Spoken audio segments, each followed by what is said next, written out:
what you're looking at here is called a Spintron.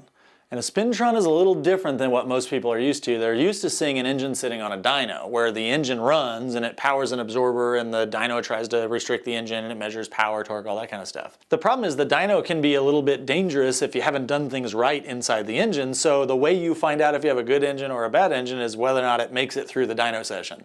And unfortunately that can be a really expensive way to learn stuff. So we're using a machine that's called a Spintron. And a Spintron is this giant 75 horsepower electric motor that we can control the motor externally, and instead of the engine running and spinning the machine, the motor is actually spinning the engine. So what we can do now is we can run all kinds of tests and simulation on just certain parts of the engine. Primarily what we use this for is the valve train, where we're not slinging pistons and crankshafts and all that kind of stuff around in there. We're actually just running the valve train. Now here's where it gets interesting. Because there's no pistons or connecting rods, we can cut a hole in the block and stick a laser beam in there, and the laser literally tracks the movement of the valve. So if there's any problems in the valve train, people have heard words like deflection, loft, valve float, valve bounce. Those are all things that really do happen in an engine and can be catastrophically bad, but we can find them and see them in real time while the engine's running, fix those problems by changing one component at a time, reevaluate, change what we need to change, and get it set up so that when we do go to the engine dyno, it's not scary anymore. So traditionally when people would test engines on the dyno or in a race car, they would have to sort of intuitively try to figure out whether the valve train was stable. So they'd, look for broken parts, they'd change to different parts, they would iteratively test different cams, rockers, springs, whatever, but there was really never any way to physically make a measurement. And we always say that if we can't measure something, we can't manage it properly. And so what this machine does for us, it allows us to take those measurements that you just can't get any other way. Yes, you could run an engine on the dyno or down the track and you could sort of take a guess at what's wrong and how to fix it, and maybe even get results through enough trial and error. What this machine does is it cuts out all that magic, mystery, smoke and mirrors and guessing and like time-consuming, troublesome, avoiding all the failures and whatever, because we get right to the point. We can take a direct comparison measurement of one system to another. We can fix problems before they become problems. So one of the benefits of testing in this way is that it allows us to make very rapid changes and gather data quickly. For example, let's say that we're testing a valve train and I want to evaluate the difference between the diameter of a skinny pushrod, a medium one, and a really heavy one. Well, I don't necessarily have to take the engine apart and change all of the parts in the engine, just the cylinder that we have our laser on that we're measuring. I can change those push rods knowing that all the other ones and the other cylinders are still safe and happy. But if we're going to have something we're going to measure that's either better or worse, I can quickly do it in that one cylinder. I can do the same thing and test different valve springs, different installed heights and spring loads, different retainer combinations, push rod thicknesses, rocker arm ratios. If I want to test the difference between a 1.8 rocker ratio and a 1.9, I can't very easily do that in a running engine because I may not have enough clearance in the piston to valve. If I go to that 1.9 rocker, now I have all this extra lift that I didn't used to have. Well, I can't do that kind of testing without a machine like this. So this is one of those things that once we got this machine, you sit there and you go, how did we ever build engines before we had this? And it's almost criminal that other professional engine shops don't have one. I realize it's a giant financial investment and not many places can justify it. That's exactly why you don't see these things everywhere. Only the highest level of racing engine development, maybe valve train or camshaft manufacturers, perhaps a laboratory or a university institution somewhere might have one. But if there was 50 or 100 of these in the entire planet, I'd be surprised. There's not many people evaluating, testing, and building engines at the level that we do here at EFI University. Realistically, the opportunity for a normal person to go anywhere on the planet and get to actually see one of these, come in here and touch it, feel it, actually even work on it, EFI University is about the only place anywhere in the world you could go and do that. People can come in off the street, take one of our courses, they get access to equipment, access to information and testing that's literally not available anywhere else on the planet. So since we're testing a real valve train with real valve springs and real lifters and camshafts, we still need lubrication. So even though we don't have a crankshaft and pistons and connecting rods in the engine, we still have a drive shaft mandrel that goes through there and it has regular crank bearings. So because of that, we run the entire oiling system just like it is in the real engine. Whether you're using a stock oil pump and a sump or a dry sump system like we are, we still need to be able to do all the same oil pressure and lubrication in the engine. Probably the most surprising thing about a Spintron, the first time somebody walks in and sees it and they go, oh, that's pretty cool, how does it work? And I explain it and we'll turn it on and run it. People almost have to like back up and figure out like what's going on, because the noise that comes out of a Spintron machine just from the clackety-clack valve train, natural metallic frequencies is absolutely mind-blowing. You would swear the engine was running, even though it's really not. And every time we make a video about it, somebody will send me a message and say, how much power did it make? Or, hey, how did you run that engine with no intake? And I'm like, it wasn't really running. That's the noise. And people are shocked at when you hear an engine running, only about half of the sound is the exhaust. The rest is all valve train. And that's probably the most surprising part about how a Spintron works to the average onlooker or whatever. So, well, I tell you what, it's one thing to talk about it and look at it and see it, but to make this interesting, I'll put my money where my mouth is. What do you say we go out there, we'll close the doors up, and we'll just run this thing up to like a normal LS speed. I don't know, maybe like 10,800 RPM or something like that. What do you say?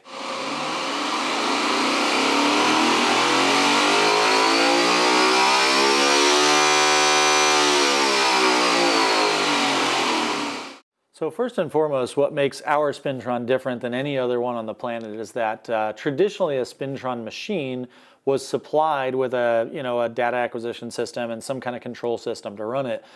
But that system was designed back in the early 90s and hasn't had a lot of forward development since then. And so what we found is that the way that we actually run our engines, or the way that we wanted to test our engines, wasn't really conducive to the way that software worked. So we kind of made a bargain with the Spintron company, and we said, look, we'd like to buy all of your hardware and we'll develop our own software to control it. And so I went to two friends in the industry to help me, and we ended up with a pretty unique system. So the first thing that surprises a lot of people is when I tell them we actually drive our Spintron electric motor out there, which spins our engine, with an M-tron KV8 ECU.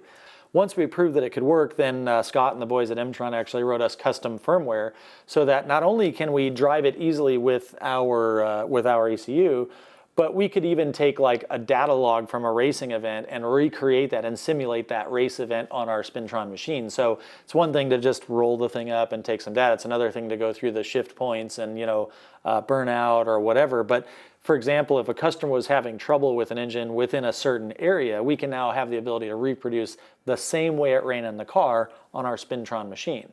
So that was phase one, getting it to where it would drive the engine the way we want it. Then we had to think about how to actually collect data and use it, right? And so one of the challenges to the Spintron data is things are happening really quickly. You start talking about 10,000 or 11,000 RPM, we're talking about opening the intake valve, or the exhaust valve for that matter, upwards of 90 to 95 times a second. Along the way, we want to collect data that helps us understand what's happening with the motion of the valve train, so we needed a very high-speed data logger. So I reached out to the guys in Greece at Plex Tuning. They're well known for making dashes, motorsports data loggers, but they also make what's called a PCA 2000, which is a combustion analyzer.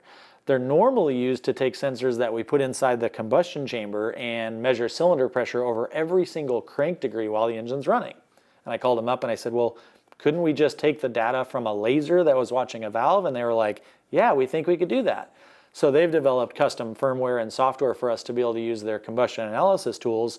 So we actually have a crank encoder on the machine out there that measures every single degree it sends a pulse to the logger. So we have 360 pulses of engine position per revolution, even at 12,000 RPM. And then within every degree, we can take a measurement from the laser and plot a drawing in real time live while the thing is running. And that separates us from almost every other Spintron in the world. Normally you gotta collect data and do step tests and go to this RPM and collect some data points and stop and load the file and look at it. And that's all well and good, but I wanted the ability to be able to stop in the middle of a test. When I can see things are out of control, I can just stop. I don't need to wait until after we've made a run that wasn't good. So we have a very unique machine with extremely interesting capabilities that not every Spintron's got. Okay, so over here on our screen, what we have is a good example of a typical valve train test where we're just looking for valve stability. And so there's a number of things that we look for. On the top, what you see is the trace that we've programmed the ECU to drive the engine to out there. So we've set it up in this case like a normal dyno test. You start at an RPM, it ramps up to the top, it does that.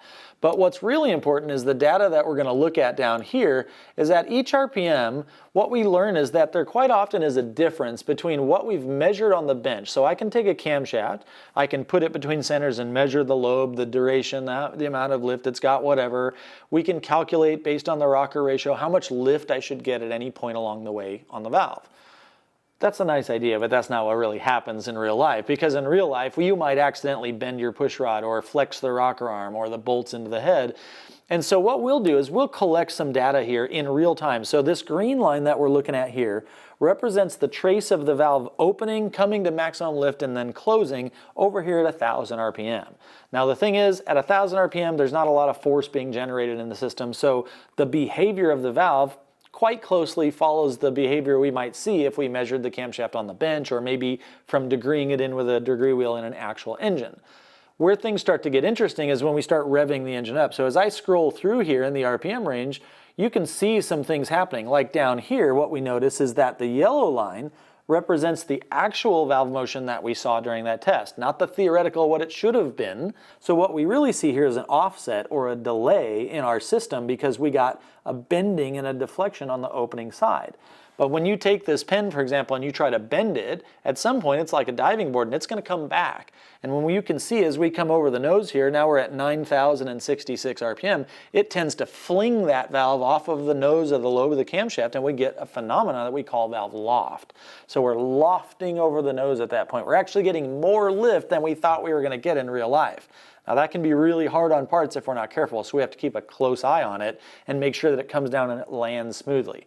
Imagine, Knievel jumping the ramp. Everything goes well as long as you land on the downward slope, everybody's happy. But if you miss the ramp altogether and you crash into the dirt, it ain't so good. So we can see that happening in real time. As we continue to move up in the RPM range here, you'll notice a big change in the amount of loft and the amount of deflection we're getting. And oftentimes we get into situations where the valve will come down and it'll close on the seat and it will bounce right back off the seat. And that causes a huge loss in power, typically on the dyno. But it can also be extremely hard on parts and start breaking things in the engine. It can spit the valve locks out, drop the valve in the engine, just destroys everything. And unfortunately, in the old days, when something like that happened, there wasn't a lot of reason or way to validate and know why it happened. I mean, you'd have to be a CSI investigator to figure out which part failed first because there was so much broken stuff. With this machine, we can tell before things break what's about to happen, what's going wrong, and fix it and actually verify that it was fixed before we ever put this into a running engine. Well, so here's a real-world example of something we use the machine for. This is a valve that came out of a very competitive racing engine. I'll keep the owner's information sort of private for now, but they came to us and said, we just finished our racing season, we completed the racing season, we didn't blow up the engine, so we figure it must be good, but we want to try and make it better for next season. And when they disassembled the engine, they found that this exhaust valve represents what all of their exhaust looks like. So they took the exhaust valves out and they noticed that there's this huge trench that's dug into the tip of the valve, and they thought, oh my gosh, we have a heat treating problem. The valve's too soft and material's getting eaten up here. And so they said, hey, while you're evaluating the valve train system, see if you take a look and see what you think there, and maybe we got to use a different type of valve or whatever. Well, during the course of evaluation, what we really found was, if you look here, here's an example. On the exhaust opening here, it would open, it would get to the nose, and there was so much loft or bounce of the valve that the rocker arm was actually coming off of the tip of the valve, and they were going like this. So suddenly we realized, well, the trench isn't there because there was a heat treating problem. The trench is there because the valve train is wildly out of control.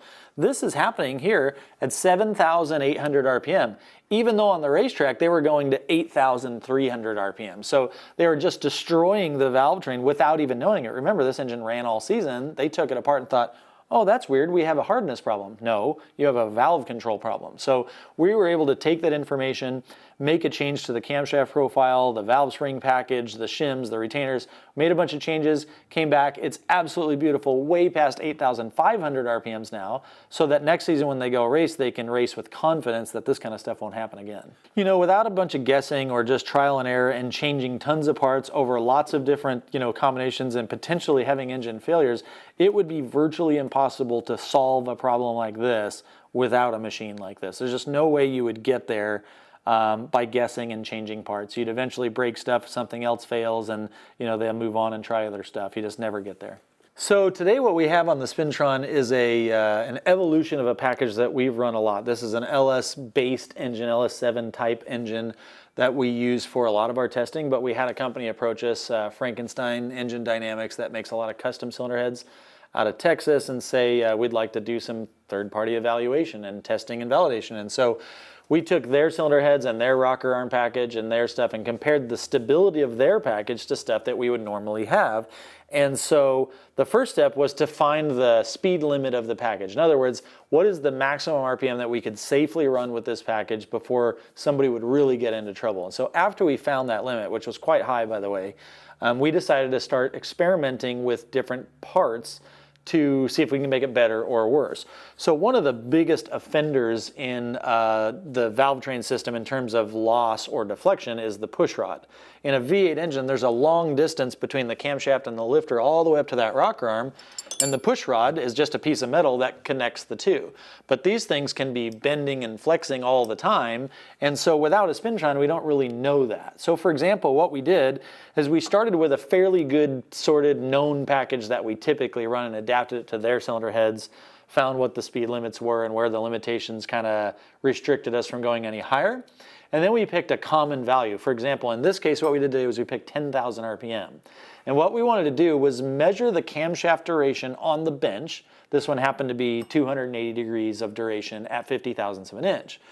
Then we find that point in the data at various RPM. So for example, down here at 1,000, I'll give you an example here. I'll put this up. If I put the green line here is at 1,000 RPM, the green line and the yellow line lay on top of each other. But as we go higher in the RPM range, what you see is we get more and more and more bending and deflection in the total system. Now we don't know where all of that is. It could be the push rod, it could be the rocker arm, it could be the axle in the lifter, it could be the bolts that hold the rocker arms in the engine could be pulling out of the head. We don't know, but the Spintron allows us to find out. So what we had is a push rod that was 3/8 of an inch diameter with a 135 wall thickness. We have a push rod that is 7/16 of an inch in diameter with a 165 thousandths wall thickness. And we had a push rod that was a 1/2 inch diameter with a 200 wall thickness. So not only is it bigger around, but the wall's thicker, they get heavier and stiffer and probably stronger. So what we did was we measured the duration at various points. We did, like, for example, we recorded 1,000, 8,000, 9,000, and 10,000 RPM in the total amount of duration we had. So for example, with a 3/8 push rod here, what we see is we started with a cam that was 280 at 50. At 1,000 RPM, it's basically 269.8. At 8,000, 265.8. 9,000, 265.0. And at 10,000, it's only 256.2. It's roughly 24 degrees smaller of a camshaft that the engine actually sees with a 3/8 push rod. Compare that to the other end of the scale with this big 1/2 inch push rod, where this one only had 256, my 1/2 inch one's all the way at 263. So about 7 degrees less deflection in that big giant 1/2 inch push rod. Here's where it got interesting.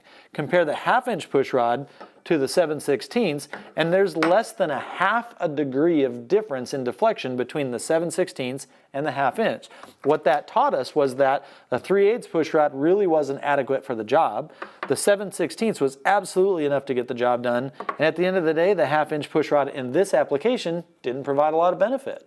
But now we know that in a definitive manner with real data, so I can say with confidence in this package, the push rod of choice is the 9/350 long 7/16 165 wall push rod. There's no advantage to spending the extra money and having the extra weight of the big one. In other applications there might be, let's say we have more valve lift or higher spring loads or whatever, so we'd need to run this test for each package that we do. But now that we've done all the validation on the Spintron with their heads, we can take them over to the engine dyno and run it with confidence and get the real number, which was, does it make any more power? So I think what's really important to understand about the Spintron is it's not just valve train analysis that we can do. Almost anything on the engine that spins, we can create a test here for. You want to test the efficiency of an oil pump? How much power does it take to turn a wet sump versus a dry sump? How much does more oil pressure cost you in terms of power? What about changing rocker arms from a sliding pad that's like a stock LS where it slides across versus having a roller on there? Do needle bearings or bushings help the engine make more power or have more stability? How much does it cost me in deflection to get more lift? All sorts of things. We're not limited to just valve train analysis. This machine spins an engine. Anything that you would want to measure on a spinning engine without actually running an engine, we can measure with a Spintron.